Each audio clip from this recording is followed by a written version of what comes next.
पत्ती के प्रकार। जब पत्ती की स्तरिका अछिन्न होती है अर्थात कटी हुई लेकिन कटाव मध्य सिरा तक नहीं पहुंच पाता है, तब वह सरल पत्ती कहलाती है।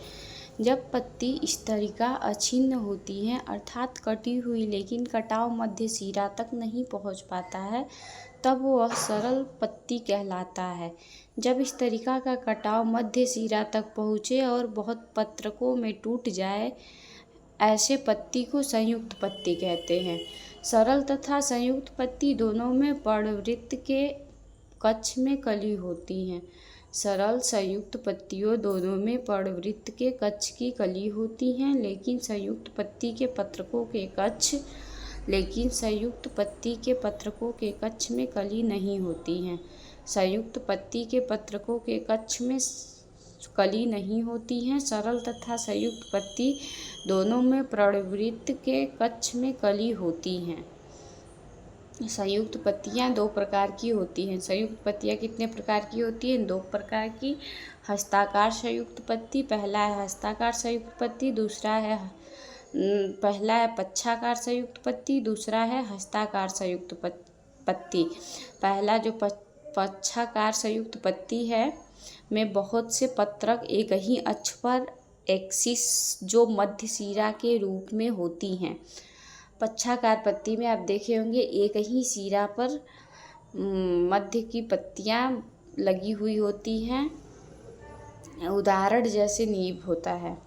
हस्ताकार संयुक्त पत्ती में पत्रक एक ही बिंदु अर्थात पर्णवृत्त की चोटी से जुड़े रहते हैं।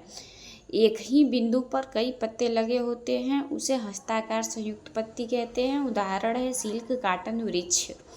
हस्ताकार संयुक्त पत्ती का उदाहरण है सिल्क काटन वृक्ष। पर्णविन्यास, तने अथवा शाखा पर पत्तियों के विन्यस्त रहने के क्रम को पर्णविन्यास कहते हैं। तने अथवा शाखा पर पत्तियों के विन्यस्त रहने के क्रम को पर्णविन्यास कहते हैं। पर्णविन्यास में ये तीन प्रकार के होते हैं: एकांतर, सम्मुख, चक्करदार।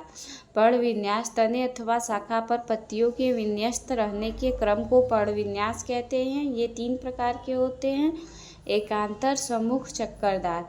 एकांतर प्रकार का पर्णविन्यास में एक अकेली पत्ती प्रत्येक गांठ पर एकांतर रूप से लगी रहती है। एकांतर प्रकार का पर्णविन्यास जो होता है, एक अकेली पत्ती प्रत्येक गांठ पर एकांतर रूप से लगी रहती है। एक गांठ पर एक पत्तियां लगी होती है। आप देखे होंगे जैसे गुड़हल के फूल में देखे होंगे, सरसों के पत्तियों में देखे होंगे, सूरजमुखी के पत्ती में देखे होंगे। ये सब एक एक गांठ पर एक एक पत्तियां लगी होती हैं। दूसरा है सम्मुख प्रकार के पर्णविन्यास में गांठ पर एक जोड़ी पत्ती निकलती है। एक जोड़ी मतलब दोनों तरफ पत्तियां निकलती हैं और एक दूसरे के सम्मुख होती हैं।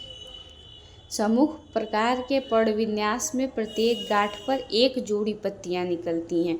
एक दूसरे के सामने एक जोड़ी पत्तियां निकलती हैं।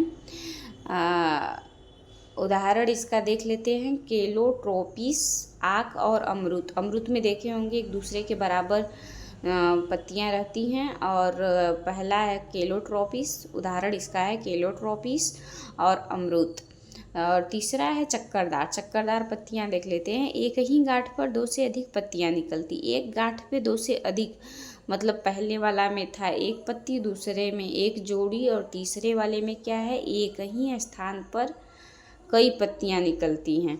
तो एक ही गांठ पर दो से अधिक पत्तियां निकलती हैं। चक्करदार में एक ही गांठ पर दो से अधिक पत्तियां निकलती हैं और वे उसके चारों ओर एक चक्कर सा बनाती हैं। उसे चक्करदार पर्णविन्यास कहते हैं। जैसे एल्टस्टोनिया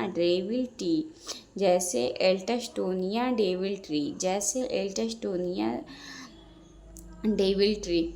एकांतर में एक पत्ती लगी होती है। सम्मुख प्रकार में एक ही जगह मतलब एक जोड़ी पत्तियां लगी होती हैं। चक्करदार में एक जोड़ी से भी अधिक पत्तियां लगी होती हैं।